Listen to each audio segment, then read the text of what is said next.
નમસ્કાર, મંતવ્ય ન્યૂઝમાં આપનું સ્વાગત છે અને હું છું આપની સાથે હિરલ।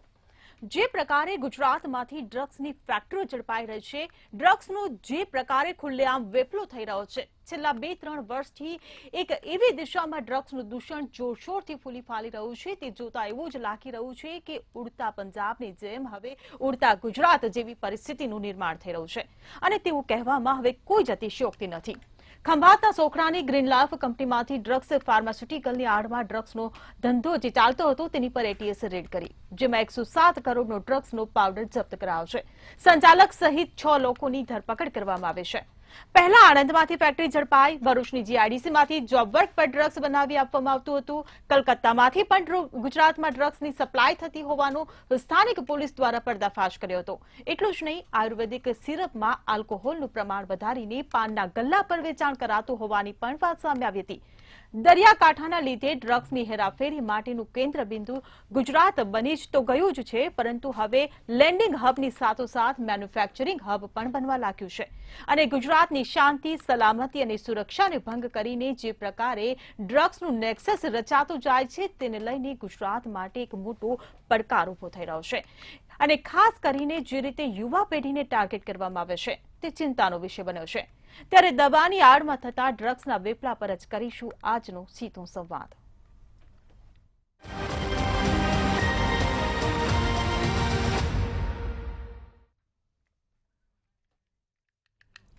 ત્યારે ચર્ચામાં આપણી સાથે જોડાઈ ગયા છે ભાજપમાંથી નિલેશ સોલંકી આપણી સાથે જોડાયા છે, આ સાથે જ કોંગ્રેસમાંથી મુકેશ પંચાલ જોડાયા છે અને આણંદના પત્રકાર આપણી સાથે હિમાંશુ પંડ્યા જોડાયા છે। આપ તમામ મહાનુભાવોનું મંતવ્ય ન્યૂઝમાં સ્વાગત છે। નિલેશભાઈ, મારો પહેલો સવાલ તમને કે ખંભાતમાં જે પ્રકારે 107 કરોડના ડ્રગ્સના પાવડરનો જથ્થો ઝડપાયો અને આવી તો અનેકો ઘટનાઓ વધતી જાય છે અને સામે આવતી રહી છે, ત્યારે તમને નથી લાગતું કે દવાની આડમાં હવે ડ્રગ્સનો વેપલો દિવસે ને દિવસે વધુ ને વધુ ફૂલી ફાલી રહ્યો હોય? નમસ્કાર હિરલ, મંતવ્યની જનતાને આજે જે રીતે મુખ્યમંત્રી શ્રી ભૂપેન્દ્રભાઈ પટેલના નેતૃત્વમાં જે કડક આદેશ આપ્યા હતા કે જે નશાના દૂષણને ડામવા માટે, અને હર્ષ સંઘવીજીએ જે રીતે સમગ્ર ગૃહ વિભાગ જેમાં એટીએસ, એફએસએલ, સ્થાનિક પોલીસ આ બધાએ સમન્વય રીતે હિરલ અલ્પ્રાઝોલમ જે પાવડર જે ઊંઘની ગોળીઓ બનાવવામાં જે પાવડર વપરાય છે, એ પાવડર બનાવતી જે કંપની કે જેમાં ગ્રીનલેન્ડ એક કંપની હતી, એમાં જે 5 આરોપીઓની ધરપકડ કરવામાં આવી હતી। એ આરોપીઓ આમાં જોબ વર્કનું એક કામ જે પાર્ટ ટાઈમ લેતા હતા, કંપનીનો માણસ બીજો છે અને આ લોકો જોબ વર્ક માટે એ કંપનીનો અમુક પોર્શન લેતા હતા અને આ એટીએસે તપાસ કરતા અર્થે કોઈ જગ્યાએ આના ગ્રીનલેન્ડના બિલ મળ્યા। આ બિલ મળ્યા અને આ બિલની આ તપાસ પહોંચતા આ એટીએસે ભવ્ય સફળતા હાથ મળી કે 107 કરોડ રૂપિયા એટલે 100 કરોડથી વધારે આ પાવડર, આની જે ટેબ્લેટ હોય એ જપ્ત કરી છે। આ ગોળી, આ જે પાવડર હોય, આ પાવડરની એક માત્રા એવી છે કે આમાં 0.25 mg ની આ 0.25 mg ગ્રામ જે કહેવાય એમાંથી 4000 ટેબ્લેટ બને છે। હિરલ, બહુ જ સમજવા જેવી વસ્તુ છે કે આપણો આ વિષય નથી, પણ જેટલું સમજાય ત્યાં સુધી આપણે જનતાને સમજીએ કે જેમાં 107 kg એટલે તકરીબન 42 કરોડ ટેબ્લેટ બને છે। એટલે ઘણી બધી એવી દવાઓ છે કે જેમાં જે એનડીપીએસ જે કહેવાય કે નાર્કોની અંદરમાં અમુક ડ્રગ્સ આવતા હોય, એમાં આ પાવડર કોઈ જગ્યાએ વધારે માત્રામાં જાય તો અનઅધિકૃત કહેવાય કે જેને ચલાવવા માટે લાયસન્સ લેવું પડે, કે જેમાં આ ડ્રગ્સ વિભાગમાં આવે છે અને આ કંપની ને લાયસન્સ વાળી કંપનીની આડમાં આ એટીએસે જે ધરપકડ કરી, જે રેડ પાડી અને સમગ્ર 60 થી 70 કર્મચારીઓ ગૃહ વિભાગના, એમાં એટીએસ આવી જાય, એફએસએલ આવી જાય છે, સ્થાનિક પોલીસ આવી જાય છે, અલગ અલગ ટીમોએ આની રેડ કરી, આની પર જે રીતે સકંજો જે રીતના એમને માહિતી મળી હતી, જે બાતમી મળી, આ બધી જ આખી એક ઓપરેશન છે અને ઘણા સમયથી ચાલતું હતું અને 100 કરોડથી વધારે, હમણાં જ આપણે જોયું કે એટીએસના વડાએ પ્રેસ કોન્ફરન્સ કરી, ઘણી બધી માહિતી આપણને મળી છે। તો કદાચ ઘણા પ્રશ્નો હમણાં મારા વિપક્ષના મિત્ર એવું કહેશે કે ભાઈ સરકાર શું કરે છે, આ શું કરે છે, આ તે, તો આપણે બધા પ્રશ્નના જવાબ આપીશું. પણ આપણે મૂળ મંતવ્ય છે કે જનતાને આપણે કહી શકીએ કે એટીએસ ઊંઘતી નથી, સરકારનું ગૃહ વિભાગ ઊંઘતું નથી. આ ક્યાંથી ક્યાં કડીઓ મળી અને આ બિલના મારફતે જે ખંભાતના જે કંપનીમાં આ રેડ પડી એનાથી 42 કરોડ ટેબ્લેટ, એટલે આ બહુ જ સારી એવી સફળતા મળી છે. અને હું ગૃહ વિભાગના જે એટીએસના અધિકારી છે બધા જ પોલીસ કર્મીઓને હું બિરદાવું છું, એમને અભિનંદન પાઠવું છું. આ જ રીતે સમગ્ર પ્રક્રિયા જે હાથ ધરી હતી કે જેમાં જે નાર્કોના જે નોર્મ્સ હતા એ નોર્મ્સમાં અજય જૈન કે જેને 30 લાખ ટોકન આપ્યું હતું કે આ માલ ખરીદવા માટે, એ 30 લાખ પણ કબજે કર્યા છે. અને એનો જે મેઇન સૂત્રધાર હતો એ સૂત્રધાર પણ પકડાઈ ગયો છે. આની સાથે બીજા 5 વ્યક્તિઓને બીજું હવે તપાસના અર્થે છે કે પ્રેસ કોન્ફરન્સમાં જે માહિતી જે જનરલ જે પ્રક્રિયા આપવાની હોય એ આપી છે. હજી પણ આની કેટલી કડીઓ હિરલ તપાસશે અને પોલીસ આમાં આ તપાસમાં આગળ વધશે. જી બિલકુલ. મુકેશભાઈ, હું તમને પૂછવા માંગીશ કે ગુજરાત એ ડ્રગ્સના હેરફેરનું કેન્દ્ર તો બની જ ગયું છે, પરંતુ તેની સાથે જે ફેક્ટરીઓ શરૂ થઈ રહી છે તેનો મતલબ એવો થાય કે તેનો ઘરેલું ઉપયોગ પણ વધી રહ્યો છે. એના કારણે યુવા પેઢી પણ ડ્રગ્સના રવાડે ચડતી જાય છે. આ અંગે આપ શું કહેશો? એકચ્યુઅલી આ જે ઊંઘની ગોળીઓનું જે ડ્રગ્સ છે ને એ દવાની અંદર મેડિકલમાં આદિ અનાદિકાળથી વપરાતું હોય છે અને સામાન્ય માત્રામાં ડૉક્ટરના પ્રિસ્ક્રિપ્શન હેઠળ કદાચ જો કોઈને ઊંઘ ન આવતી હોય તો એવા પેશન્ટને આપવામાં આવે છે, પણ ડૉક્ટરના પ્રિસ્ક્રિપ્શન પછી.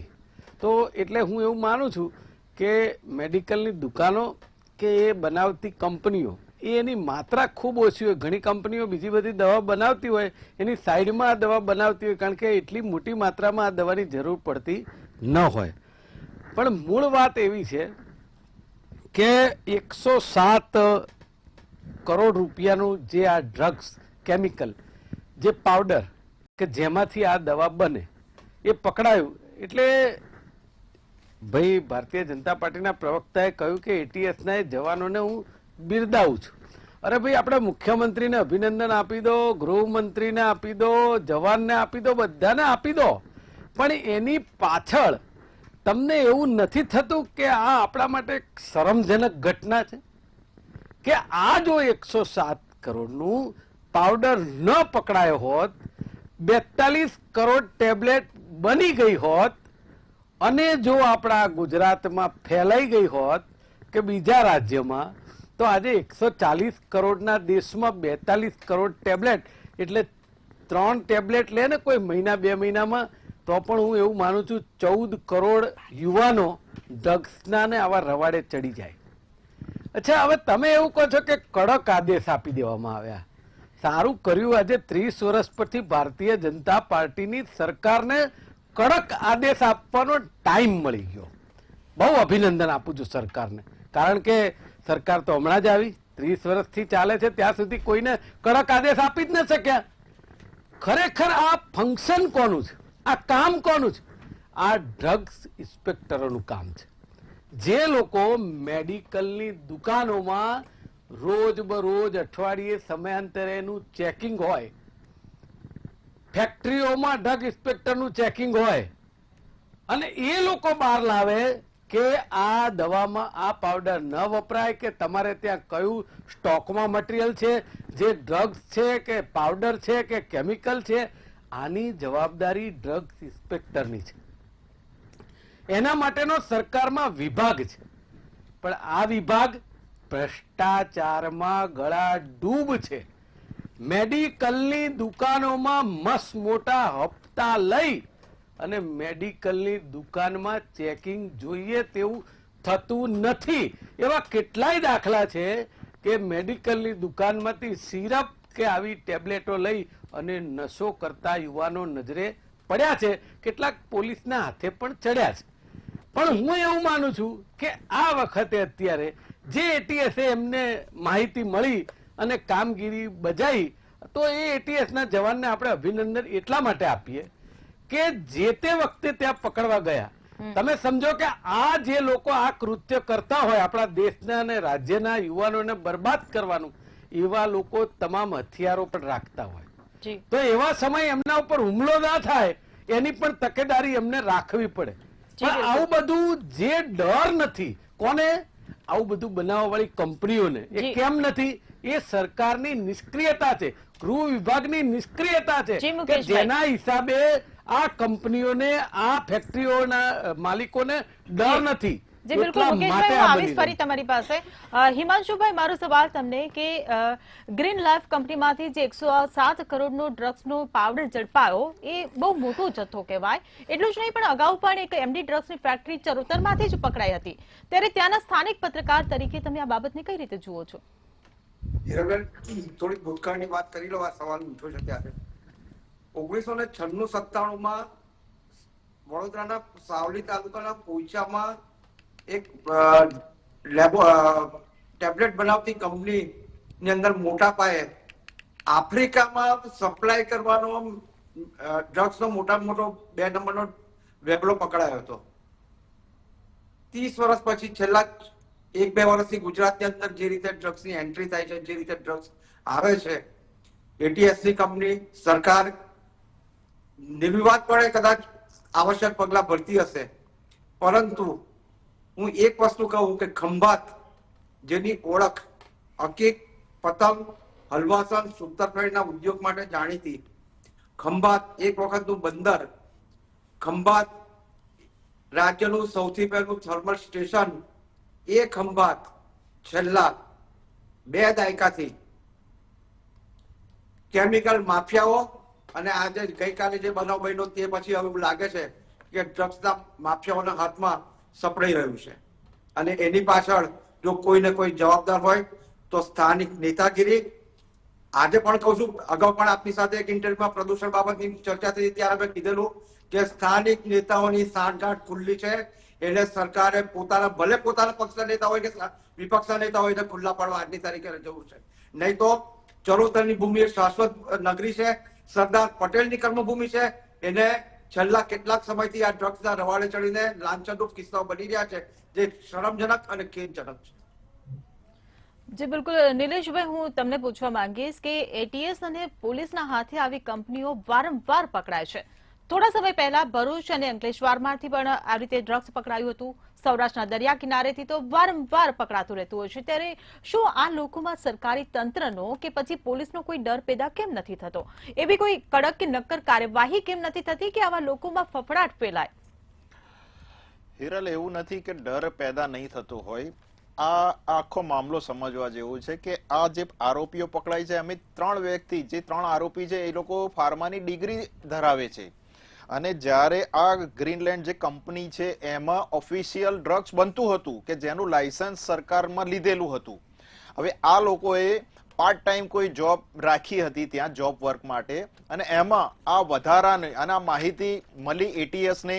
આ આખી તપાસના અંતે આખો ઓપરેશન પાર પાડવામાં આવ્યું અને જેમાં જે રીતે મુકેશભાઈ કીધું કે જો અને તો, એટલે કે જો વપરાઈ ગયું હોત તો આવું થાત.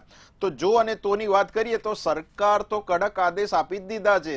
દાદાની સરકારે કડક આદેશ આપ્યા છે. એટલા જ માટે રોજ આપણે તમારે હેડલાઇન બને છે અને વિપક્ષ આમાં પ્રેસ કોન્ફરન્સ કરી છે. પકડ્યું એટલો કે સરકારે એક્શન લીધા કે જે રીતે એક્શન જે દિલ્હીના તુષાર ગોહિલ, જે કોંગ્રેસના સૌથી મોટા 5600 કરોડના ડ્રગ્સ સાથે પકડાયા હતા, એ સરકારે જ એક્શન લીધેલા છે. કોણ પકડાય છે આપણને ખબર છે. આરોપી હોય છે. અધિકૃત રીતે આ જે દવાનો ડ્રગ્સ, જે હવે દવામાં આપણે જોઈએ છે તો આપણે બધાએ જો કદાચ સાયન્સ ભણ્યા હોય તો એને ખબર હશે, પણ આપણો વિષય નથી. પણ છતાંય એક કોમન ભાષામાં કહીએ કે 25 ગ્રામ કે 2 ગ્રામથી વધારે કોઈ પાવડરની બીજી રીતે ઉપયોગ થાય છે તો એ પાછું એનડીપીએસ એટલે કે નાર્કોટિક્સમાં જે આવી જાય છે, કે જેમાં નાર્કોટિક્સમાં જે દવા બનતી હોય એ આવી જાય છે. આ કંપનીમાં 2 રીતની દવા બનતી હતી કે લાયસન્સ વાળી અધિકૃત રીતે બનાવવામાં આવતી હતી, જેનો જથ્થો પૂરેપૂરો એટીએસે તપાસ કરતા વપરાઈ ગયો હતો. અને બીજી રીતે જે આ પકડાયો છે જે માલ, જે 42 કરોડ ટેબ્લેટ બને છે, આ પાવડર જથ્થો એટીએસે પકડ્યો અને આ જથ્થો અનધિકૃત એટલે કે વધારે માત્રામાં ઊંઘની દવા. સાચી વાત છે કે તમે કોઈ પણ મેડિકલ સ્ટોરમાં જાઓ છો તો અમુક જે પ્રતિબંધિત હોય છે કે ડોક્ટરની પ્રિસ્ક્રિપ્શન વગર તમને કોઈ દવા આપતું નથી. આ દાખલો એક તમને મારો જ કહું કે મારા ફાધરને એક ડોક્ટરે દવા લખી આપી હતી. ભૂલથી મને ખબર નહીં કે આવી કોઈ દવા હશે, હું એ સેમ્પલ લઈને ગયો, મને દવા નથી મળી. પછી મેં પેલા ભાઈને પૂછ્યું, મેં તો આ દવા શેની છે? તો કે સ્લીપિંગ ટેબ્લેટ છે, કે તમે પ્રિસ્ક્રિપ્શન આજની ડેટનું લેતા આવો. પછી મને ખબર કે ના સાચી વાત છે. એટલે મેડિકલના કોઈ પણ સ્ટોરે કોઈ નથી આપતું હિરલ, હું આપને કહું છું, કારણ કે કોઈ પણ ના આપી શકે. કારણ કે આ ઊંઘની દવાઓ કોઈ પણ વધારે માત્રામાં લે છે તો એને તકલીફ થાય. તો આવી આ દરેક એક આરોગ્ય વિભાગની પણ આ જવાબદારી આવે છે, ફૂડ અને ડ્રગ્સની પણ જવાબદારી આવે છે. એટલા માટે આટલું મોટું ઓપરેશન પાર પાડ્યું અને બધી જ રીતે આ જે આરોપી ડિગ્રી ધરાવતા હોય, હવે એ ઓછા સમયમાં વધારે નાણાકીય લાભ લેવાની દિશામાં લોકો યુવાનોને એ તકલીફમાં મૂકી શકે. પણ છતાંય ગુજરાતની પોલીસ કાર્યરત છે અને આ એનો ઉત્તમ ઉદાહરણ છે કે ભૂતકાળમાં બી આના મોટા ઓપરેશન કરેલા છે. એટલે જે લોકો આક્ષેપ કરતા હોય ગૃહમંત્રી હર્ષ સંઘવીજી ઉપર કે મુખ્યમંત્રી શ્રી ભૂપેન્દ્રભાઈ પટેલ ઉપર કે સરકારની સિસ્ટમ ઉપર, તો આ ગૃહ વિભાગનું એક્શન એમને તમાચા બરાબર છે કે સરકાર પકડે છે તો પકડે છે, એનો મતલબ આપણે એવું વિચારીએ કે આ વેચાતું નથી, ડિસ્ટ્રીબ્યુશન નથી થતું. અને હજી પણ કેટલી કડીઓ એટીએસ તપાસશે અને આ તપાસ ચાલુ રહેશે હિરલ. એટલે આવી કોઈ પણ સમુદ્રનો દરિયો હોય, 1600 કિલોમીટરનો કે સિટીની અંદર હોય, આવી રીતે કોઈ પણ કંપની જો કોઈ લાયસન્સ લઈને કોઈ બીજી રીતે ગેરમાર્ગીય રીતે બનાવે છે દવા અને પકડાય છે તો સરકાર એને કડક સજાઓ આપવા કટિબદ્ધ હોય છે. જી બિલકુલ મુકેશભાઈ, આ જ પ્રશ્ન હું તમને પણ પૂછવા માંગુ છું કે ડ્રગ્સની ફેક્ટરીઓ પકડાય છે છતાં ડર કેમ પેદા નથી થતો? શું પર્યાપ્ત કાયદો નથી કે પછી સરકારનો જ ડર નથી કે પછી સરકાર જ છૂટ આપી રહી હોય તેવું એ લોકો માનતા હશે? જો સરકાર છૂટ આપે છે એ વાતમાં હું માનતો નથી. કોઈ સરકાર છૂટ ના આપે આવો કાળોબાર કરવાની. પણ જે પેલા પત્રકાર ભાઈએ કીધું ને એમની વાત સાથે સંમત છું કે સ્થાનિક નેતાગીરીની સાંઠગાંઠ વગર આ વેપલો શક્ય નથી. કારણ કે કેટલીક જગ્યાએ આ સ્થાનિક આગેવાનો ખાલી ઈંટોની કે રેતીની ટ્રક જતી હોય ને ત્યાં પાછળ જઈને જોવે છે કે એક રૂમ બની ગઈ તો કોર્પોરેશનમાંથી નોટિસ આવે. તો આટલી મોટી વસ્તુ થાય શું ખબર ના પડે? મને એ નવાઈ લાગે છે. અને જે ફૂડ અને ડ્રગ ઇન્સ્પેક્ટરોનું કામ છે, ચલો ભાઈ એટીએસ ને તો માહિતી મળીને આઈબી દ્વારા કે જે કઈ રેડ કરી, કેટલી જગ્યા એવી ગુજરાતમાં હશે કે જ્યાં એમને માહિતી નથી મળતી અને ત્યાંથી બની અને યુવાનોને બરબાદ કરી શકતી હશે. તો એ શંકા ન કરી શકાય? થઈ શકે. કારણ કે આપણે જોઈએ છીએ કે શહેરોના કેટલાય રોડ ઉપર ડ્રગ્સની એ ચલણનું આજે પણ જે બધા પેડલરો હોય ફરતા હોય છે, કેટલાક પકડે પણ છે. પણ આજે પકડાય છે એનો મતલબ એવો નથી કે સરકાર પકડે છે. અરે ભાઈ, આ 30 વર્ષથી જો પકડવાનું કામ કર્યું હોત ને તો દારૂબંધી નો આ અમલમાં આવી ગયો હોત ક્યારની. એટલે એ વાત તો ભૂલી જાઓ કે સરકાર પ્રમાણિક રીતે નશા માટે કામ કરે છે, આ વાત ભૂલી જાઓ. હમણાં કહેતા હતા 1600 કિલોમીટરનો દરિયાકાંઠો. આ કેન્દ્ર સરકારનો હમણાં રિપોર્ટ આવ્યો, મીડિયામાં મેં વાંચ્યો છે કે કેન્દ્ર સરકારની બેદરકારીના કારણે છેલ્લા 10 વર્ષમાં દરિયાકાંઠો 1600 ને બદલે 2700 કિલોમીટર થઈ ગયો. આ ભૌગોલિક કારણ છે કે જેની અંદર સરકારે ધ્યાન આપવું જોઈએ. દરિયો વધતો જાય એ ખરાબ નિશાની છે. આ હમણાં જ આવી ગયું છે. તો મારું કહેવાનું એવું છે કે આપણે વિશ્વની વાત કરીએ છીએ, વિશ્વની સાથે તાલમેલ મિલાવવાની વાત કરીએ છીએ, તો પછી વિશ્વના અનેક દેશોમાંથી હું કહું છું એ આતંકવાદી હોય કે કોઈ પણ ડ્રગ્સના કારોબાર વાળા આતંકવાદીઓ હોય, તો એ લોકોને જબ્બે કરવામાં આપણને સફળતા કેમ ન મળે? આપણી પાસે તો આવી એકદમ જેને કહેવાય નિપુણ એટીએસ છે, તો એના દ્વારા સફળતા કેમ ન મળે? પણ આ કેવી વાત છે કે જ્યારે પકડાય ત્યારે અમારે એક વાહો થાબડવા વાળું જોઈએ કોક કે અમે પકડીએ છીએ. તો ભાઈ આપણું કામ શું છે? સરકારનું કામ શું છે? ગૃહ વિભાગનું કામ શું છે? પોલીસ ઇન્સ્પેક્ટરનું કામ શું છે? એ આ જ કામ છે કે પ્રજાકીય સુખાકારી કઈ રીતે એના દીકરાઓને યુવાનો બરબાદ ન થાય એ જોવાનું કામ આપણું છે. સરકાર કોંગ્રેસની હોય કે ભાજપની, એને એક બાજુ મૂકી દો. પણ વાત એ છે કોઈ પણ જગ્યાના કે કોઈ પણ વિસ્તારના રાજકીય આગેવાનો જે હોય કે અધિકારીઓ હોય મોટા, એની સાંઠગાંઠ ન હોય ને તો હું માનું છું કોઈ ફેક્ટરી સાહેબ આવી ગેરકાયદેસર ચાલી ન શકે. કારણ કે બાતમી એ મળતી જ રહે છે અને બાતમી મળ્યા પછી કામ કેટલું કરવું, હપ્તા કેટલા લેવા, ચલાવી કેટલું લેવું, ભ્રષ્ટાચાર કેટલો કરવો, અને આ જે 42 કરોડ ગોળીઓ બને એ મટીરિયલ પકડાયું ગોળીઓ પકડાઈ છે જે એનું શું કરે છે ને એની માહિતી પણ પ્રજાને આપવી જોઈએ. અત્યાર સુધી જે ડ્રગ્સ પકડાયું એ ક્યાં ગયું એની માહિતી પ્રજાને આપવી જોઈએ કે એ જે પાવડર પકડાય એની કઈ રીતે એનો નાશ કરાયો શું કર્યું, કારણ કે પકડાય છે ને એનું શું થાય છે એ પણ જાણવું પ્રજાને જરૂરી છે. જી બિલકુલ. નિલેશભાઈ, હું તમને પૂછવા માંગીશ કે જેવી રીતે અત્યારે ચર્ચા થઈ તો સ્થાનિક નેતાની સાંઠગાંઠ પણ સામે આવી છે અને હપ્તા લઈને ચેકિંગ થતું હોવાનું પણ આરોપ લગાવ્યો. હમણે હિમાંશુભાઈ સાથે વાત થઈ તો એમણે પણ એવું કહ્યું આપણને. અમિત ચાવડાનું પણ એક નિવેદન આજે સામે આવ્યું હતું કે આ ડ્રગ્સ પેડલરો જે છે ને એ ભાજપનો ખેસ પહેરીને ડ્રગ્સનો સ્પ્રેડિંગ કરી રહ્યા છે, તેનો પ્રચાર પ્રસાર કરી રહ્યા છે. તો આ તમામ બાબતો પર આપ શું કહેશો? અને હમણાં જે એમણે કહ્યું કે ડ્રગ્સની માહિતી ડ્રગ્સ પકડાય છે એ તો સામે આવે છે, પણ ડ્રગ્સનું પછી શું થાય છે એની કોઈ માહિતી સામે નથી આવતી. પ્રજાને એ જાણવાનો પણ હક છે. શું કહેશો? જો બેન, બે વસ્તુ અહીંયા કોંગ્રેસના નેતા, કોંગ્રેસના પ્રવક્તાના નેતામાં જ કોન્ટ્રાડિક્શન થઈ જાય છે. આપણે અહીંયા સાબિત કરી દઈએ કે મુકેશભાઈ પંચાલ કોંગ્રેસના પ્રવક્તાએ બહુ જ સારા બિરદાવ્યા કે કોઈ પણ સરકાર આવો ડ્રગ્સનો વેપલો ના કરે. આપણે અહીંયા આપણે મંતવ્યની જનતાએ સાંભળ્યું. બીજી તરત જ આપણે જોયું કે અમિત ચાવડાજીએ આમાં રાજકારણ કરવા માંડ્યા કે ભાજપનો ખેસ પહેરીને આ કરે. હવે બેન, આખી વસ્તુ આ ભારતીય જનતા પાર્ટીની સરકાર જે માની શકાય. મુખ્યમંત્રી શ્રી ભૂપેન્દ્રભાઈ પટેલ ભારતીય જનતા પાર્ટીના ધારાસભ્યમાંથી મુખ્યમંત્રી બન્યા. હર્ષ સંઘવીજી ભારતીય જનતા પાર્ટીના ધારાસભ્ય. પાર્ટીની સરકાર છે તો બેન કઈ રીતે સરકાર તો પકડી રહી છે, તો એનો મતલબ એવો થયો કે અમિતભાઈ ચાવડાને સાચી માહિતી નથી, એમને રાજકારણના કોઈ વિષયો નથી મળતા અને કોંગ્રેસના પ્રવક્તા અહીંયા સાચી માહિતી આપે છે. બેન, તો આ વસ્તુ થયું. સ્થાનિક નેતાઓની સાઠગાંઠની વાત આવી સ્થાનિક નેતા બેન કયા, અને હું આપણે સાબિતી હું આપી કહું કે જ્યારે એક minute Amit Chavda press conference કરે છે, એમને સાચી માહિતી નથી આપતા. તમારો તુષાર ગોહિલ પકડાયો હતો. એક પછી એક નિવેદન આપશો તો ધ્યાનમાં લેવાશે. તુષાર ગોહિલ કોણ હતો? દિલ્હીનો 5600 કરોડ કોણ? આપણે ગુજરાતની વાત કરી રહ્યા મેં તો છીએ. સાબિત કરી બતાવ્યું. વાત છે ને જે સાંભળો મારા સમયમાં તમે ના બોલો મુકેશભાઈ, તમારા સમયમાં મેં સાંભળ્યું જ્યારે અમિત ચાવડાજીના કોઈ સાચી માહિતી નથી આપતું રાજીવ ગાંધી ભવનમાં, એમને એવું કહેવું જોઈએ કે કોંગ્રેસના નેતા પકડાય છે, ભારતીય જનતા પાર્ટીનો નેતા હશે તો સરકાર પકડશે, એમને બોલવું જોઈએ. પણ નહીં, આપણે રાજકારણમાંથી ઊંચા નથી આવતા. અને મેં આપને કહ્યું બે નેતાની વાત કહી કે તમારા ટીવી ડિબેટમાં શું બોલે છે અને એક પ્રેસ કોન્ફરન્સમાં શું બોલે છે. સરકાર અમારી છે તો અમે કોઈ ખેસ પહેરીને આ કામ કરતા હોય તો એ પણ પકડશે.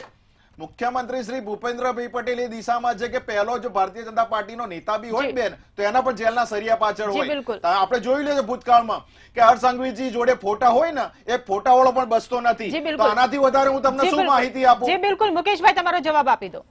સૌથી પહેલા તો એમણે કહ્યું ને કે ભાજપના ખેસ વાળો ગુનેગાર હોય ને એ પણ બચતો નથી, પણ ગુનેગાર બધા ભાજપના ખેસ વાળા પકડાય છે.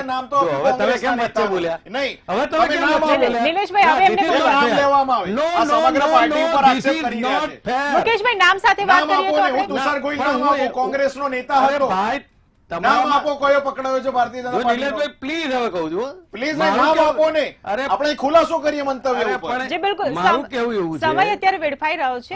મુકેશભાઈ, તમે જવાબ આપો. હવે એમણે એમ કહ્યું કે અમિતભાઈ ચાવડાને ખબર નથી ને મને ખબર નથી. અમિતભાઈ ચાવડાએ એવું કર્યું કે ભાજપના ખેસ પહેરી અને પેડલરો ડ્રગ્સનો વેપલો કરતા હોય છે, આ એમની પાસે માહિતી હોય તેમણે કહ્યું હોય. મેં એમ કહ્યું કે કોઈ પણ સરકાર એટલે મુખ્યમંત્રી કઈ આ વેપલો કરાવડાવે ને એ કોઈ પણ પક્ષની સરકાર હોય, આ વાત છે. પણ તમારે શું છે કે જેને આંખમાં કમળો છે, પીળું જોવું છે, ગુના કરવા છે, આજે તમે જો ગુજરાતના ચારેય ખૂણે જેટલા ગુનેગાર પકડાય છે આ તમામ લોકો ભારતીય જનતા પાર્ટી સાથે જોડાયેલા હોય છે, એ નીકળે છે તો પકડાય છે ને. મારી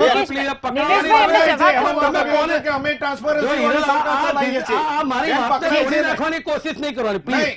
મેં આપને શું કહ્યું? મારું નિવેદન આપ બંને સમય વેડફી રહ્યા છો. હિમાંશુભાઈ, હું તમને છેલ્લો સવાલ પૂછવા માંગીશ કે આણંદમાં અગાઉ આયુર્વેદિક સિરપના નામે મિની લઠ્ઠાકાંડ જેવી પરિસ્થિતિ જ્યારે પેદા થઈ, હવે આ ફેક્ટરી પકડાઈ રહી છે, ત્યારે શું લાગે છે કે આવા લોકો ચરોતરનો વિસ્તાર કે દક્ષિણ ગુજરાતનો જ વિસ્તાર કેમ પસંદ કરતા હશે?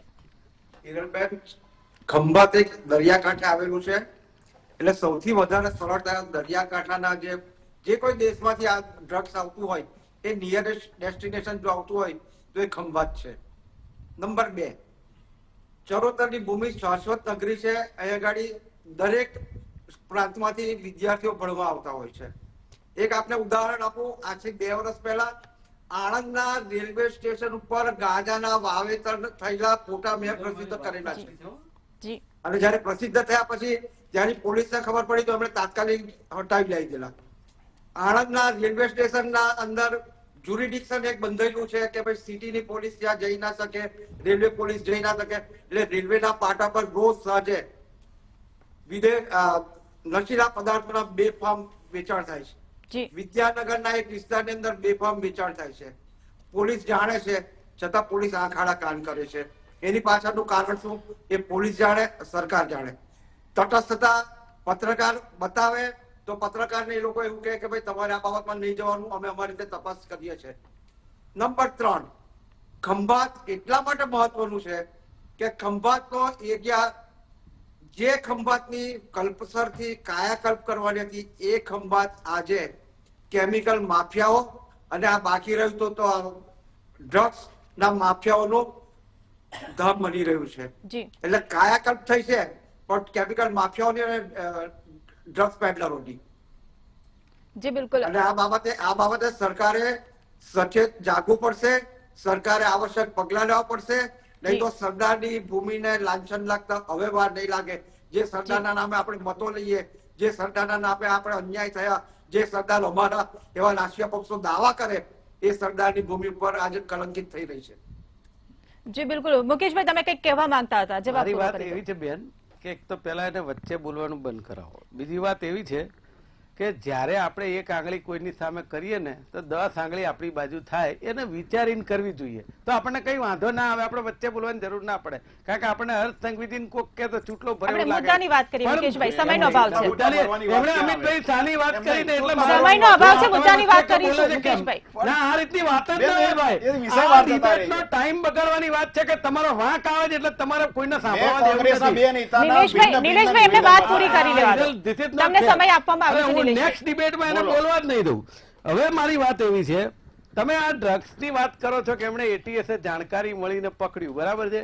આજનું જ મીડિયા એવું કહે છે કે અમદાવાદ શહેરની હવા ઝેરીલી બની છે, એમાં 3જા નંબરે છે અને AQI 153 સુધી પહોંચ્યું છે. હું એમ કહું છું આ પણ સરકારની જવાબદારીનો, કોર્પોરેશનની જવાબદારીનો ભાગ છે કે આ જે ઝેરી હવા છે ને અમદાવાદના લોકોને ભરખી જશે. આ તો ડ્રગ્સ તો લેશે ત્યારે ભરકશે, પણ આ એમને રિવર ફ્રન્ટ ઉપર જે ફરવા જાય છે ને એ લોકોને ભરખી જશે. તો મારું એવું કેવું છે કે તમે સરકારની અંદર જી. જે બાબતો બહાર આવે છે સુધારવાને બદલે તમે બીજા ઉપર આક્ષેપ કરીને તમે શું કરવાના? જી. તમારે ડિબેટ કોને કહેવાય કે જે મીડિયા માહિતી બહાર લાવે, વિરોધ પક્ષ વાત કરે અને સત્તા પક્ષ સાંભળે ને એને કંઈક એનું ચાલતું હોય ઉપર તો રિપેરિંગ કરાવે. બાકી જી. મીડિયા ડિબેટનો કોઈ અર્થ જ નથી કે તમે વચ્ચે વચ્ચે બોલી અને 10 ડિબેટનો સેકન્ડ ટાઈમ બનાવો. બરબાદ જી. કરો, એનો કોઈ મતલબ જી નથી. જી બેન જી. એમને 2 વાત કરી કે દરિયો લાંબો વધારે સમય- થાય છે. સમય પર્યાપ્ત છે. 10 જ સેકન્ડમાં પૂરી. દરિયો જે વધારે આવે છે એ સમગ્ર પૃથ્વીની એક તકલીફ છે. ના, બીજી સરકારની વસ્તુ બેદરકારી કે છે. આબોહવા કે જેમાં અત્યારે આપણે જોઈએ છે કે શિયાળામાં આબોહવાના લીધે એ સ્તર જળવાતું હોય. દિલ્હીથી માંડીને ભારતના કેટલા એવા સ્તર છે કે AQI હાઈ હોય છતાંય આપણે આ પર્યાવરણ અને ઉદ્યોગો બંને જરૂરી હોય એ જી. રીતે આ સરકાર જી. બંનેને એક સમપ્રમાણ રાખે છે જી. અને જ્યાં જે જરૂર જી, હોય ત્યાં બિલકુલ. પગલા લે છે. જી બિલકુલ. આપ તમામ મહાનુભાવો ચર્ચામાં અમારી સાથે જોડાયા બદલ આપનો આભાર. ત્યારે શું લાગે છે કે આવા લોકો ચરોતરનો વિસ્તાર કે દક્ષિણના વિસ્તારમાં જે પ્રકારે આ ડ્રગ્સની હેરાફેરી સામે આવી રહી છે ત્યારે સરકાર તેની પર કડક કાયદા લગાડવામાં સફળ રહેશે કે કેમ? ચર્ચામાં હાલ બસ આટલું જ. ફરી મળીશું. નમસ્કાર.